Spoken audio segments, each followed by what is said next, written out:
Hi, Adrien. Nice to see you again. Welcome back. Hi, Tarun. Pleasure to be here. So, today we are talking about the role of a coach in sports. And the approach that we follow and contemplate is that as a coach, you are not just a sports coach, you are essentially a life coach. That is the opportunity that you have as a coach, not just to teach them the game, but a much, much, much bigger opportunity to make a difference in their lives. And the way this can be done is by focusing on the human being part of the athlete as much as you focus on the athlete part of the athlete. What is your view on this, Adrian, in terms of what you have seen, and how important do you think this is for a coach? Well, I think it's not mainstream for sure, where you don't see coaches have a holistic view or approach to coaching. So I think depending on what level you are, if you're at the highest level, obviously coaches, they have a pressure. I think the coaches, if the team is not performing, the first one usually to go is the coach. Unless there's a bad apple in the group or someone's really underperforming. Often the coach weighs like he has to be able to carry the whole pressure. And when a team's not performing, how do you hold the space, to be able to get players to play at their potential and have the team perform at the highest level? The thing with being pro is that it's, you're there to win. There are teams who are in a development phase. They have a lot of younger players, so there's more leeway for the coaches to not have they can have a subpar season as long as players are developing. That is established, I think, by the staff in the beginning at the start of the season. But I still feel that there's the human being aspect is not, it's not touched, it's not accessed. So you're simply accessing the potential of the athlete without going into, well, what makes that person, what is that person all about, what makes him tick, what are his fears. Building trust in knowing the player more deeply and developing those relationships in a much deeper way. So there's loyalty that's created. And I think you see in pro sports, often there's not loyalty. A player will, get a bigger contract and he'll move to the next team. That's not always the case. There are franchise players like Sidney Crosby and, players who really stay with the club their whole career. And there are those players, and some were not the best players. Some were, players that I played with, Chris Draper, who didn't get a chance in Winnipeg. And all of a sudden, the Red Wings saw something in him and they were able to access. I think they saw his character and they were able to access see a potential, and he became one of the best defensive centers that ever played for the Red Wings. So, really interesting. So I think it's underused, if you ask me, the potential of the human being and accessing that holistic approach. It's not really, it's not something that really we focus on in the sports industry. And I think it's you're leaving a big part of the potential out of being able to touch a player and influence him and inspire him, because you're inspiring the human being. Obviously, the goal, the dream is the hockey player, the football player. But ultimately, if you want someone to go to get to the next level, to be able to reach their potential, you have to inspire the human being. You're inspiring the human being. What makes that person tick? What are his values or her values? And when you know those things and you touch those things, I think your your ability to influence that person and help them, get into more of the potential, there's a higher likelihood of that happening. Have you seen any specific coach or coaches who have followed the human being first approach, who have valued the human being part of the athlete significantly? As you said, this is not mainstream, and we understand why, because it becomes very sports specific, because you're a sports coach, and because it is competitive, so you also have to win. That becomes the mainstay. So we understand the reasons, but have you seen any such coach in your experience? Yeah, definitely two come to mind. One at the professional level and one at the college or university level. John Wooden was famous. He was nominated the greatest coach of the century in all sports industries, and he was a father figure. And if you look at his pyramid of success, the foundation is all like about uh, qualities of touching the human being. So friendship, loyalty, cooperation, enthusiasm, you're touching someone at their core. And then beyond that, there's this self-control, alertness, and then teaching the person about themselves, developing character. And then you move up and you go into the skills, confidence, competitiveness. So that's the last sort of thing. So I think it really touches what contemplate is. The more, the more you develop the human being, the more of his potential you're going to be able to access, because they'll be more resourceful. It's the human being that's resourceful. And the skills, you can develop skills, but if you don't develop the character, if there's no trust, if there's no cooperation, loyalty, that what do you do with that skill? It's limited.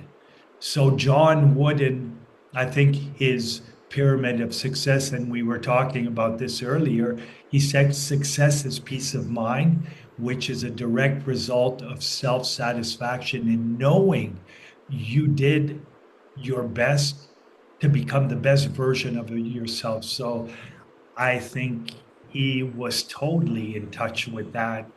And he was a father figure.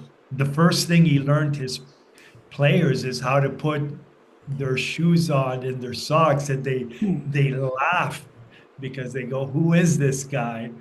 But yet he believed, he had a belief that he wanted to touch these players. He wanted to influence them. And what ended up happening, the guys who kind of laughed at him, they ended up, speaking to him. When you hear some of the players that he coached, they go, the greatest coach I ever had. So he was a life coach. He was teaching them life habits, how to be the best version of yourself, no matter what, if you turn pro or you don't. What is, your potential? And he was teaching that through the game of basketball, through sports. So for me, everybody talks about John Wooden and everybody knows him, but he was very, very connected to his core values, and that's how he coached, through his beliefs, through his core values. And another that I can think of, Bill Jackson, who had again beliefs, and his were more into the Eastern philosophy of Zen. And he taught his players meditation. He taught them, being responsible. He taught them many skills, like often what was said, like when a team's not going, you take a timeout. Well, he wouldn't take a timeout because he wanted them to learn to kind of, you know, put it together themselves, not always sort of relying on the typical way of like, oh, this is how coaches do it. He was actually trying to make them more resourceful, build their character, and he had some really interesting ways of teaching them that, just like meditating and having a calm mind. So again, it intersects and connects to what contemplate is all about, is having that peace of mind. So when you know chaos and the pressure and everything that goes on in sports, well, when those things happen, guys you got athletes who are more who feel more resourceful. They can access calm, peace of mind, clarity, and they find solutions and they find the resources in the times where they need it most. So I think, to me, I think this should be also part of, sports, is like, understanding psychology for a coach and knowing how can I influence this person.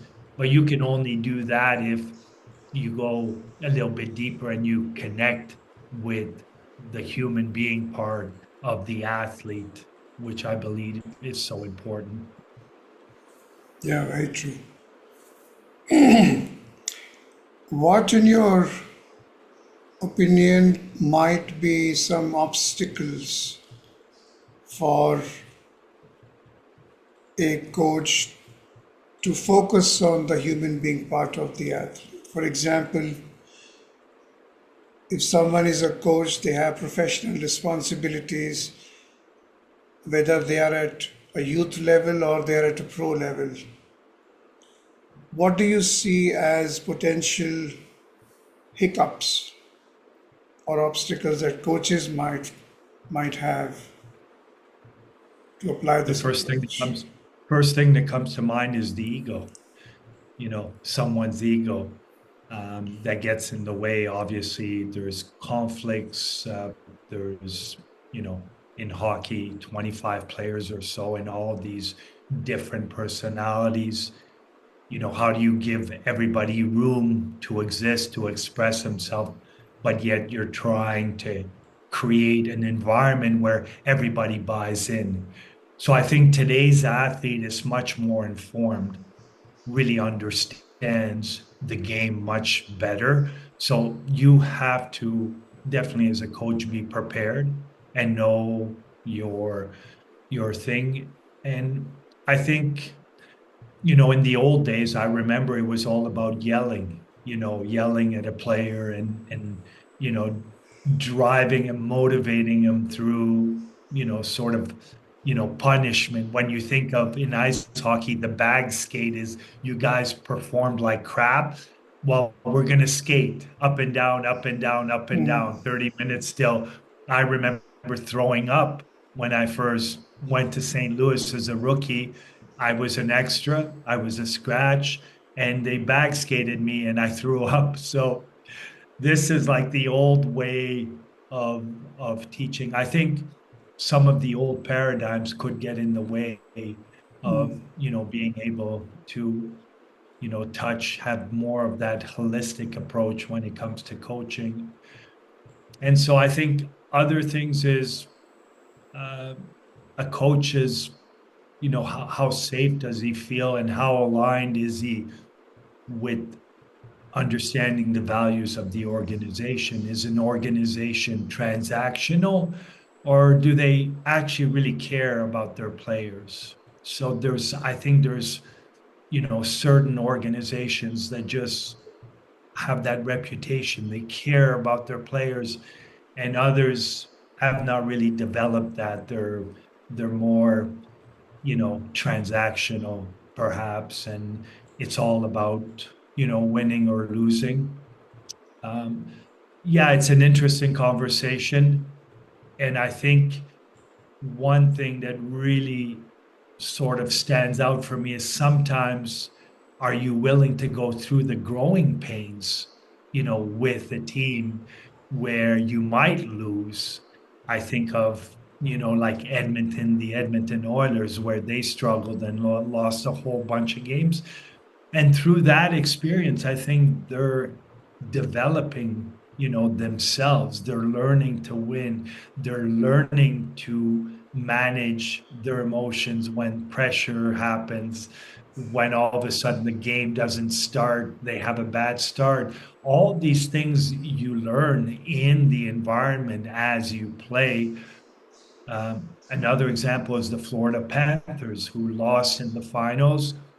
And for me, their coach is someone who just he really teaches the players to care for one another. Paul Maurice, and you can see the way he interacts with the reporters, with everybody. There's a real, there's a part of him. There's a real caring, and you can sense that. And I think players will, just go a little bit further, sacrifice themselves because they they adored their coach, they love their coach because they know their coach cares about them truly. Um, so I would say the ego, gets in the way. In sports, there's a lot of egos, but there are amazing athletes who really uh, are very simple, and it's not really about them. They really care about, being able to be part of something bigger. You hear players talk about that, and building a culture, and building a team that you'll be part of for 4, 5, 6 years, and hopefully get a chance to win, several championships, which is really what it's all about. My most memorable experiences was when we went far into the playoffs and we won championships. The shared moments were all about that. My stats, I couldn't really tell you. I can vaguely remember a little bit my stats, but um, guys who worry about their stats, I think um, they don't they don't they don't, with teams who want to go out and win championships. I think coaches don't want to have them on the team. Stats are part of the game, and they can get you a better contract. But ultimately, I think uh, you you have to bring much more than just, having points. And yeah, how do you see that?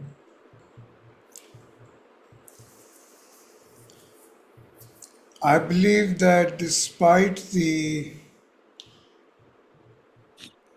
dynamics of the industry or the job of a coach, which can come with a lot of pressure, responsibility, and it also depends on how the ownership of the organization has set the expectations.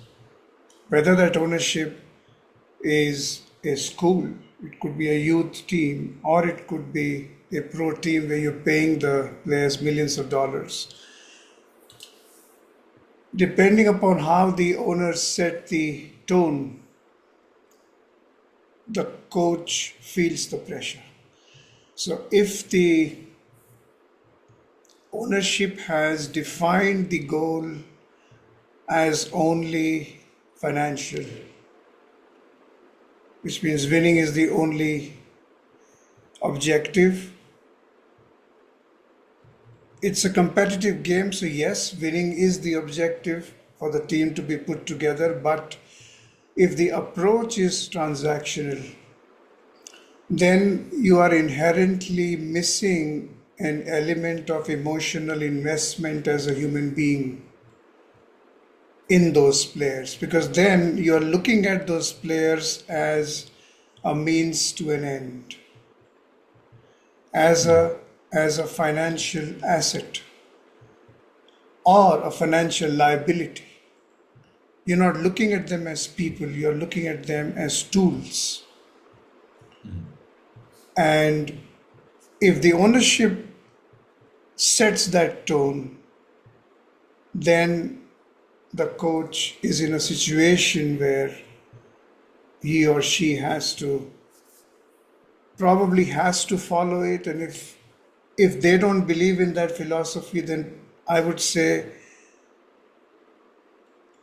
a right person is in a wrong organization. mm. Well, interesting you say that because I know in the Quebec Major Junior League, where I did also coach a year as an assistant coach, there was a philosophy, I think that is a little bit old school, which goes when we're in development year, we want to have a coach who's more caring, who can nurture players, who's more of a teacher. And as there's phases as the team gets older and you're actually in those years that you can win a championship, you're going to go get a coach that's really hard on the players. And I totally disagree with that because what ended up happening is the coach who was there to teach players realized that he could also help them win a championship. So he helped them win a championship, I think, that they never won. So this was in Shawinigan. So I think, yeah, there's these sort of beliefs that are in sports and I think not just in sports, in the business world as well. But I think those that are transcending, the world or the paradigm of winning and losing and just profits, they create something far more significant.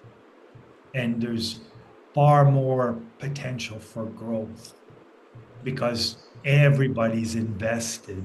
Everybody Yeah. feels like, oh, I love this organization, what they represent, and then it's like, what's the greatest thing you can have for coaches? Your players love to come to the arena. They want to get better and better. That is, I think that's so important. And yeah, you have to be able to, couple that with the expectations of winning. But I think I look at coaches now like a Paul Maurice, just they've coached so many games that the pressure doesn't phase them anymore. They're just sort of used to that.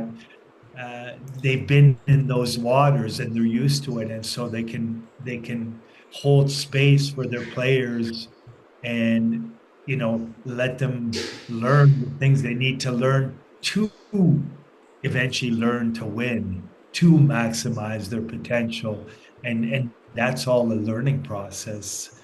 um, Rarely you're gonna, all of a sudden, you can. I mean, a player can get lucky and be on a championship right off, the um, at the beginning of, his or her career. But I think there's a process to learning the things that will make you successful in life, and so much are about developing the human being, those intrinsic values versus just what you see in terms of skill, because as you get higher and higher, everybody's good. Everybody's really good. So what's the difference maker? Well, the difference maker is, yeah, what's like, can that person, what's driving that person? And if the video or by Simon Sinek, he talks about the why. What is the why? And the why comes from the human being, from the organization, the intrinsic, the things that are, what the organization stands for. And that's a difference maker, is the why. It's sort of this magnifier that just allows, the talent and the resources, to come out more when it's needed, because there's a level of engagement, they're more connected, there's more trust, all these things that are needed, I think, to be successful in life. Also, when a coach is faced with an environment where, let's say, the human being first approach is not primarily adopted by the management, for example, it's not necessary that they're not adopting it because they don't believe in it. Most likely, the reason is they're just going with the flow. That's not the norm today, so it hasn't even occurred to them. I still believe that if the coach takes up that responsibility and says, I'm going to drive it this way. Now, with the contemplate system, now you have an entire systematic method to deliver it. So you have a proper framework and tools, etc. But if the coach takes it up, I think it is still possible for them to demonstrate to the management that if you were to do things this way, winning will still happen, but it will happen along with well being. It will happen along with inspiration. And it will leave a long lasting mark on the hearts of the players. And winning will become a byproduct. So if you look at the contemplate pyramid of winning that we discussed the last time, winning comes from maximizing your potential. Maximizing your potential comes from constant improvement, and constant improvement comes from falling in love with the process of constant improvement. So, if the coach can rewire the players to start focusing not on winning as the goal, but constant improvement as the goal, winning will happen naturally. And that is where focusing on the human being part, while they focus on constant improvement. Because why constant improvement? Not because I want to win the next game, but because improving constantly makes me feel more fulfilled as a human being. It inspires me as a human being. It makes me more peaceful as a human being. That's why constant improvement. And if it is an individual sport, then it's just you. If it is a team sport like hockey or basketball, now imagine everybody on the team focusing on that. And in addition, you have a team level constant improvement strategy. And if everyone chips in, more emotional investment, more heart in the game, more purpose in the game, I would say winning, you're going to transcend winning. That's the goal. Winning will just happen along the way. You will touch something much, much bigger and deeper than winning a championship. And that is what stays with you, really. So I think the coaches have a very, very massive opportunity to take a stand and say, let us deviate from the mainstream. Sure, this has happened for the past many years. We have to evolve. We know better now. Like you mentioned, there are some coaches who have already done it. So we know it works. It's just not mainstream. I think it is time to make an athlete is a human being first, an athlete second, mainstream. Yeah, I mean, interesting is the environment, so is it an environment that is helping the players expand and get better, constant improvement. Because I've seen in my career, if it's all about winning, a coach will have, I've seen coaches have a really a system where, players are not really allowed to take risk, to try things. So it's very, very conservative. And what ends up happening is all of a sudden that player is not growing. They don't develop skills. They don't grow because they're playing in a real conservative sort of way. And maybe it brings them success and they're having, they're the middle of the pack. But what ends up happening is that if you're not pushing beyond and getting better and almost inviting players to be uncomfortable, to make mistakes, and that usually happens more in training. But if you're not doing that, a player will stagnate, and eventually you perhaps were winning games, but in 2, 3 years, everybody will get better. So I think that makes a lot of sense to me, is how can you know, help the player grow, first of all, as a human being, and then really create an environment um, where you're developing character and a bunch, a lot of skills, really even helping players, go beyond sort of the labels that they have and getting good at developing new skills. So that makes a lot of sense to me. I've seen coaches. I mean, there's a video that went viral. Is one where a coach says, "Well, I'm if a player doesn't have good body language and is not enthusiastic, they won't play. They'll sit on the bench." So that's the human being part. That's the growth part. It's all about attitude. And he goes, "I rather lose than let a guy play who's got a bad attitude." And he has enough players to be able to do that, but they've created a standard. I can't remember. It's a college basketball coach, but they're creating a standard, and they're actually touching each player and saying, well, this is the way you show up, the way you are, the way you relate to people, the way the energy you bring in. All these things are important. It's not just about getting a win or getting points on the board. It's much bigger. And I think these coaches really uh, they they are able to access a greater potential in the players that they coach. So they are in some way a life coach, because they're teaching them about things that are important in life.